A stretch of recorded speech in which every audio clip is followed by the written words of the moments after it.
Quand deux gardes ont tenté de déplacer un marine noir de la cérémonie de remise de diplôme de son fils, personne ne s'attendait à ce que 6 Navy SEALs se lèvent de la foule et arrêtent toute la salle sans dire un mot. Solomon Dryden n'avait pas prévu que quiconque le reconnaîtrait lorsqu'il s'est garé sur le parking derrière le lycée Elmridge. Le bâtiment ressemblait à la plupart des lycées des petites villes du Texas. Briques rouges usées, quelques drapeaux flottant au-dessus de l'entrée, des élèves traînant près des portes du gymnase. La foule était déjà dense. Parents en chemises habillées, frères et sœurs tenant des pancartes, une grand-mère s'appuyant sur un déambulateur. Il a garé sa Dodge Charger près de la clôture grillagée et en est sorti, lissant les plis de son uniforme bleu profond de marine. Ses bottes brillaient comme un miroir, non pas pour se vanter, mais parce qu'il y avait des choses qu'il ne savait pas faire à moitié. Il a jeté un regard autour de lui. Sa posture se démarquait, droite et ferme, son visage, bien que calme, portait la quiétude de quelqu'un qui avait vu la vie sous trop d'angles différents. Il avait conduit 8 heures depuis Temple pour assister à la remise de diplôme de son fils. Il aurait pu prendre l'avion, mais la Charger était la voiture préférée de sa femme, et même 2 ans après son décès, il se sentait plus proche d'elle sur la route. Solomon a ouvert la portière et a sorti une petite photo du compartiment à gants. Elle était vieille, usée, avec un coin légèrement déchiré. Sa femme tenant Tyran quand il n'était qu'un bébé. Il l'a glissé dans la poche intérieure de sa veste. « Je t'ai promis, » a-t-il murmuré, « que je ne raterais pas ça. » La marche jusqu'à l'entrée était lente et intentionnelle. Chaque pas avait une signification, sa poitrine emplie d'un sentiment qu'il ne pouvait nommer, quelque part entre la fierté et une douleur sourde. À l'intérieur, le gymnase était bondé. Des chaises métalliques remplissaient le sol. Les gradins débordaient déjà. L'air sentait légèrement le pop-corn de la buvette et la cire du parquet. C'était bruyant, chaotique, vivant. Solomon a montré son billet imprimé à un bénévole près de la porte. « Vous pouvez y aller, place pour les familles devant, » a dit l'homme. « Merci, » a répondu Solomon, sa voix posée.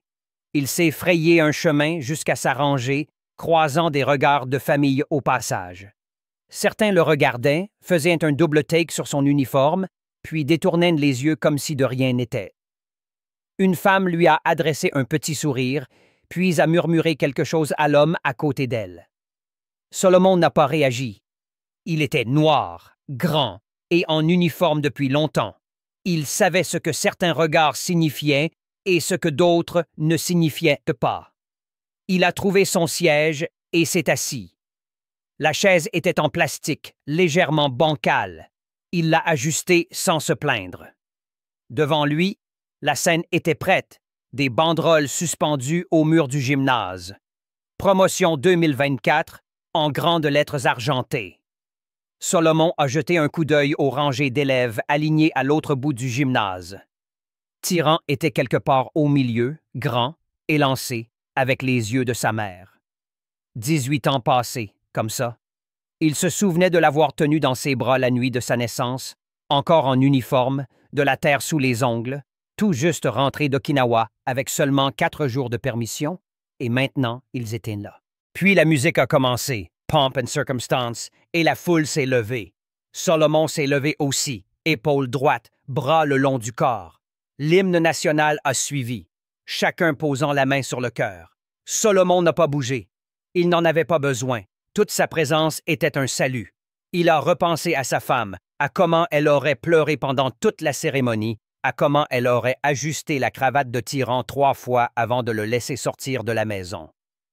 Ses yeux restaient fixés devant lui, mais lorsque la dernière note de l'hymne s'est éteinte, 2 hommes en uniforme ont commencé à descendre l'allée latérale, et ils se dirigeaient droit vers lui. Les 2 gardes avançaient avec détermination.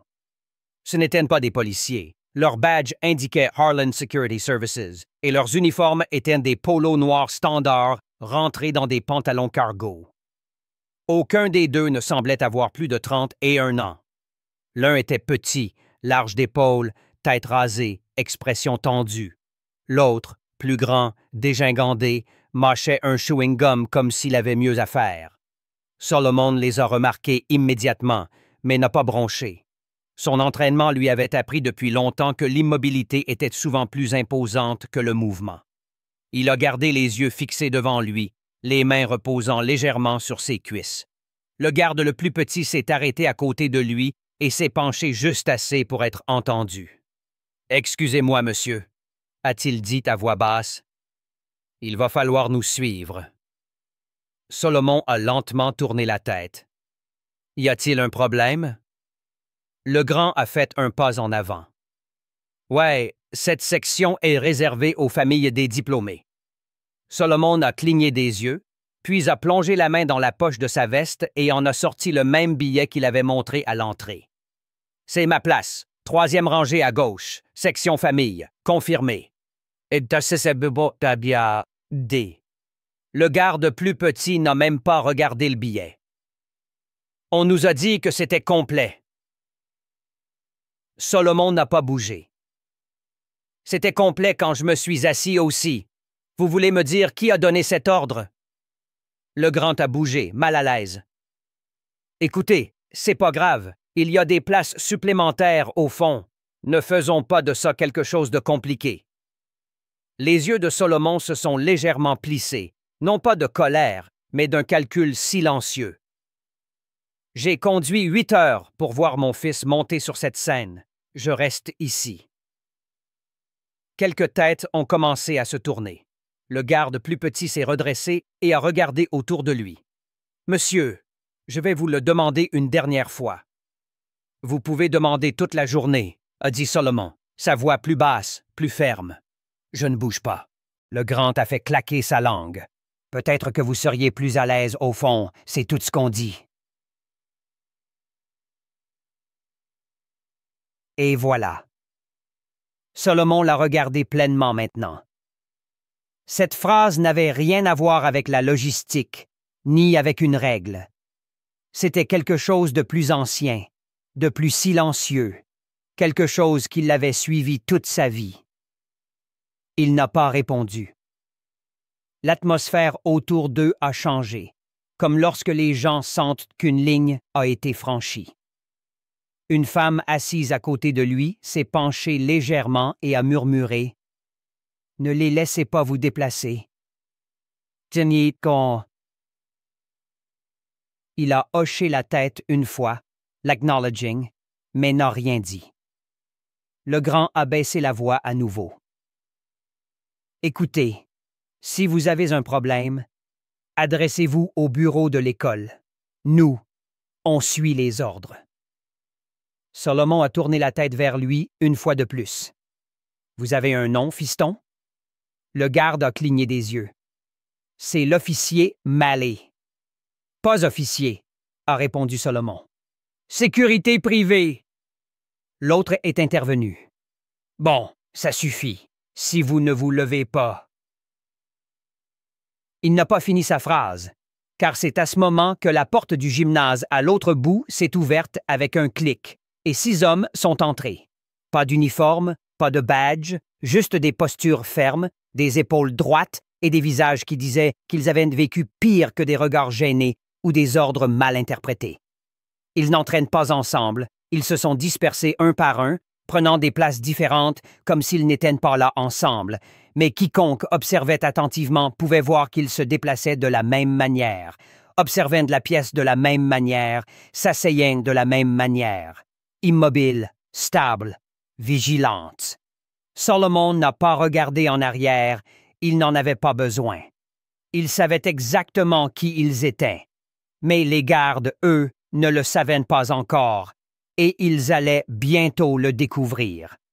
15 ans plus tôt, Afghanistan. C'était la fin d'après-midi dans la province de Kandahar. Solomon, sergent d'artillerie à l'époque, venait de terminer un briefing avec son unité quand tout a basculé. Une bombe artisanale a explosé sous leur convoi, renversant le Humvee de tête comme un jouet. Puis les coups de feu ont commencé, pas dispersés, mais coordonnés. Solomon n'a pas réfléchi. Il a agi. Il s'est mis à couvert derrière ce qui restait d'un cadre de porte, observant le chaos. Il a vu 6 hommes à terre, coincés derrière l'épave fumante d'un second véhicule. La plupart étaient immobilisés. L'un d'eux essayait déjà de ramper en avant, traînant un autre par le gilet. C'était Creed Marston. Il n'avait que 3 mois sur le terrain et 1 balle dans la cuisse. Solomon a bondi, sans hésitation, sans appel radio. Il a couru sur un terrain à découvert, esquivant des rafales de tir, glissant à couvert derrière un essieu détruit. « Tu saignes », a dit Solomon. « Tu l'as remarqué », a toussé Creed. Solomon a attrapé les sangles du soldat, blessé à côté de lui, et a commencé à tirer. Creed poussait de derrière, grimaçant à chaque centimètre. C'est alors que Solomon l'a vu. Un jeune SEAL coincé sous une partie du bloc moteur, la jambe emprisonnée. Sans s'arrêter, Solomon a dit à Creed « Reste bas et bouge quand je bouge ». Il a sprinté à nouveau, glissé près de l'homme coincé, s'est accroupi et a saisi le bord du capot tordu avec ses 2 mains. Ça ne bougeait pas. Solomon a calé un pied, s'est ancré profondément et a soulevé. Ses épaules ont craqué, ses côtes ont protesté, le métal a gémi, mais il s'est levé juste assez pour que l'homme libère sa jambe.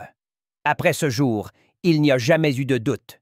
Si Solomon demandait quoi que ce soit, où que ce soit, quand que ce soit, il serait là, sans condition. De retour dans le gymnase, Creed était assis calmement sur sa chaise, les yeux fixés sur les gardes toujours près de Solomon. L'homme qui l'avait tiré hors d'une zone de guerre était maintenant harcelé devant une scène de lycée pour avoir voulu voir son fils obtenir son diplôme.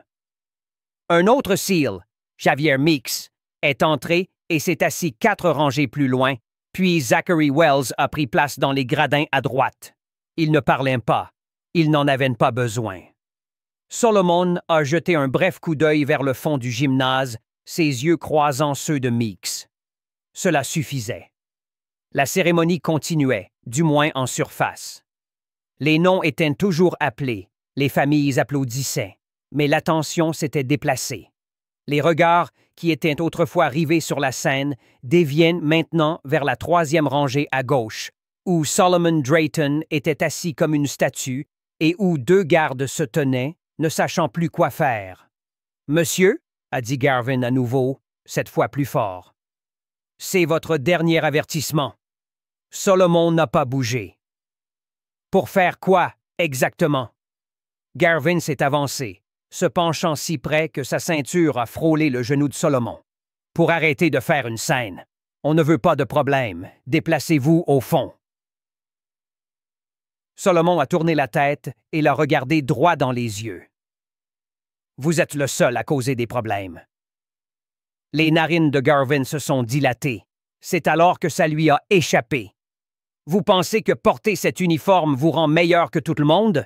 C'est un lycée, mec, pas votre base. » Un silence s'est abattu sur les rangées autour d'eux. Solomon n'a pas cligné des yeux. Il a pris une inspiration, pas pour se calmer, mais pour rester ancré. « Vous devriez partir. » Garvin n'a pas bougé. Au lieu de cela, sa main est descendue vers sa ceinture, pas sur une arme, mais assez près pour sembler menaçant. Et c'est à ce moment que Creed s'est levé. Il n'a pas crié, il n'a pas pris de pause, il s'est juste avancé dans l'allée, lent et concentré, comme si la conversation était maintenant son affaire. Le gymnase n'était pas totalement silencieux, mais presque. La voix de Creed était claire. « Si vous le touchez, vous aurez affaire à moi. » Garvin a tourné la tête. « Et vous êtes qui, bon sang? » Creed a fait un pas de plus. « L'homme qui vous dit que ça s'arrête maintenant. » D'autres SEALs se sont levés de leur siège, dispersés dans la salle. Pas de formation, pas de signal verbal, juste un instinct commun qui s'est déclenché d'un coup. À ce moment, les 6 étaient debout. Garvin a regardé autour de lui, réalisant qu'il n'avait pas affaire à un simple parent en colère. Quelque chose était différent. Ces hommes ne s'agitaient pas, ne changeaient pas de pied d'appui. Leur présence emplissait l'espace comme une pression avant l'orage.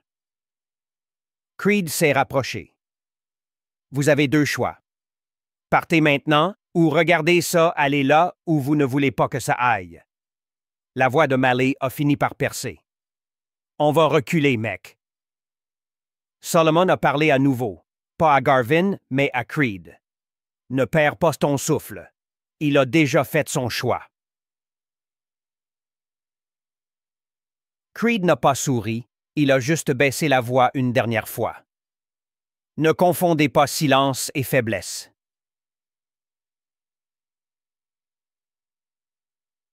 Enfin, Garvin a reculé, pas beaucoup, mais assez. Sa main s'est éloignée de sa ceinture, son visage était rouge, mais il était en infériorité numérique et dépassé. La directrice est apparue près de l'allée, murmurant rapidement aux gardes. Ce qu'elle a dit était discret mais assez ferme pour les faire marcher vers la sortie arrière. Solomon a expiré lentement, calmement. Creed s'est rassis sans un mot. Les 6 SEALs restaient debout, mais le moment flottait encore dans l'air. Tyran Drayton était près du centre de la classe des diplômés, debout dans la file. Il avait vu les 2 gardes s'approcher de son père dès que l'hymne s'était terminé. Quelque chose dans sa poitrine lui disait que ce n'était pas normal. Puis il a vu la manière dont son père restait assis, si calme, si composé, mais déterminé. Il avait déjà vu ce regard. Tyran gardait les yeux sur la scène autant qu'il pouvait depuis sa place dans la file. Il n'entendait pas ce qui se disait, mais le langage corporel lui en disait assez. Il a vu les gardes se tenir trop près, son père rester calmement assis, puis un homme se lever. D'une certaine manière, Tyran savait que ce n'était pas juste un parent. Cet homme connaissait son père. Puis un autre homme s'est levé, et un autre. Ce n'était pas bruyant, mais c'était comme si la température de la salle avait changé. Tout le monde regardait maintenant. Le cœur de Tyran battait plus vite. Il n'avait pas peur, il ressentait autre chose, déchiré entre la fierté et une colère contenue. Il avait grandi en entendant des bribes des histoires de service de son père, pas les parties sanglantes, mais des morceaux ici et là. Il n'avait jamais connu les noms, jamais vu les visages, mais maintenant, ils étaient là, debout comme s'ils avaient attendu ce moment, comme s'ils n'avaient jamais cessé de couvrir les arrières de son père. La file avançait plus vite maintenant. Tyran était à 3 personnes de la scène. Il a essuyé ses paumes sur sa toge, essayant de ralentir sa respiration. Puis l'annonceuse a fait une pause d'1 seconde, s'est éclairci la gorge et a parlé avec un peu plus de poids qu'avant. Tyran Drake. Le nom a résonné. Il y a eu un silence, une demi-seconde peut-être, avant que la salle n'explose. Applaudissements, sifflets, acclamations, mais ce qui se démarquait n'était pas le volume, c'était le rythme. Le son n'était pas chaotique, il était délibéré, coordonné, profond.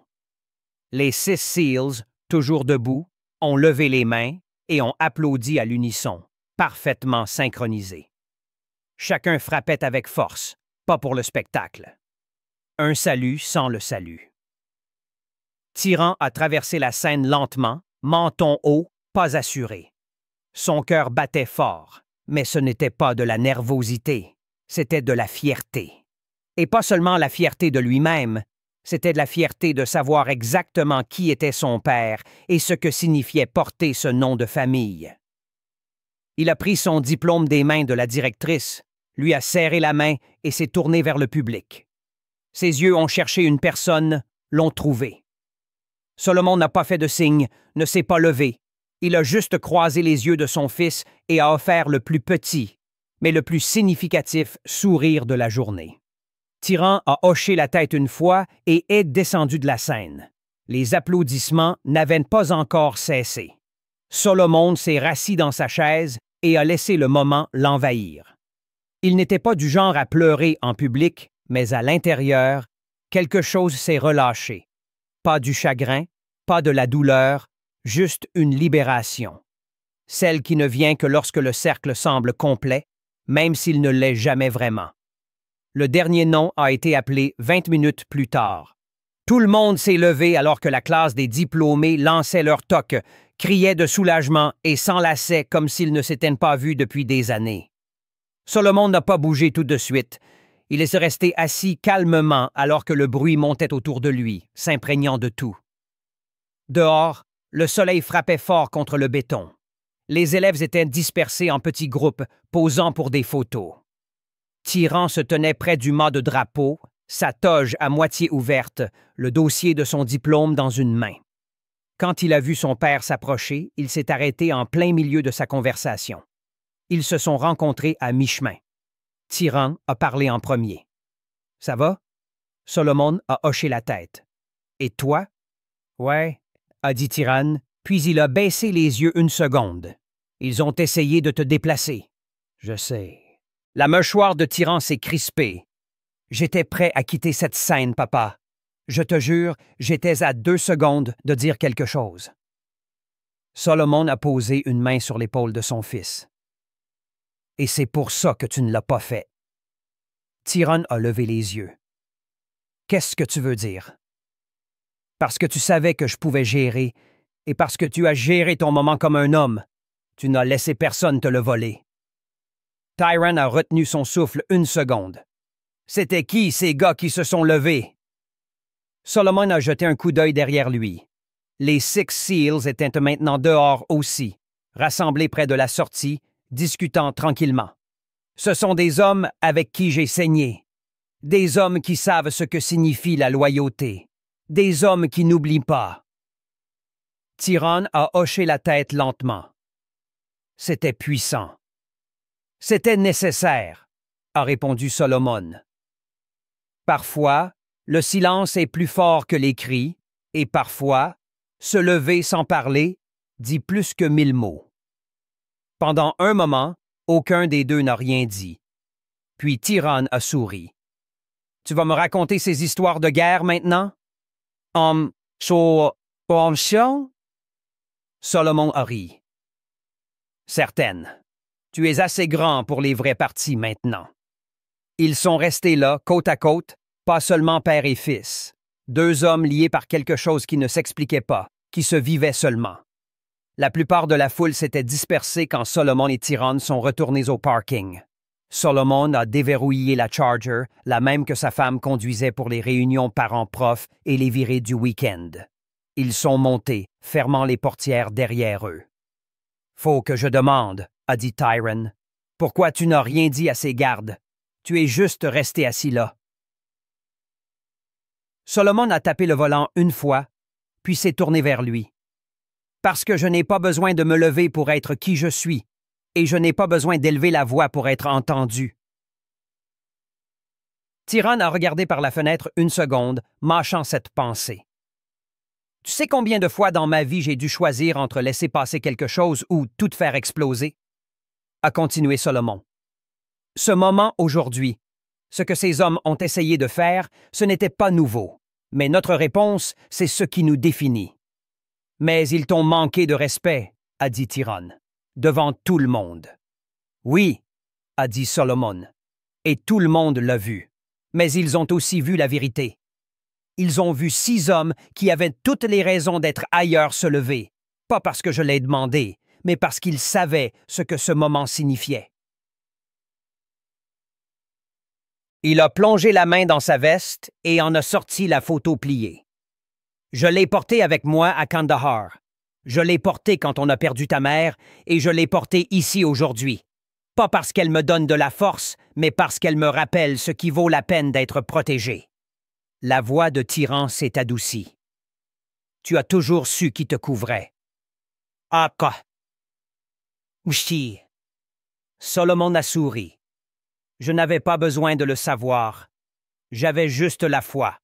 Les vrais hommes ne disparaissent pas quand les choses deviennent inconfortables.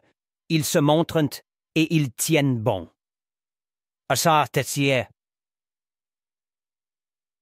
Il y a eu une pause avant que Tyran ne parle à nouveau. Je veux être comme ça. Comme toi. Tu l'es déjà, a dit Solomon. Tu as traversé cette scène avec fierté. Tu n'as pas laissé la colère voler ton moment. Tu es resté ancré, même quand tout autour de toi essayait de te déséquilibrer. Solomon a tourné la clé dans le contact. Le moteur a rugi. Maintenant, on rentre. Tu choisis le dîner. Tyron a souri. Waffle House. Solomon a ri. Évidemment. Alors qu'ils quittaient le parking, l'école s'effaçait derrière eux, mais le souvenir de ce qui s'était passé dans ce gymnase ne s'effacerait pas de sitôt pour quiconque y était. Et pour Tyran, ce jour marquerait quelque chose de bien plus grand qu'un diplôme. C'était le jour où il a réalisé que la virilité n'avait rien à voir avec le bruit et tout à voir avec la façon dont on se comporte quand le monde cesse de regarder.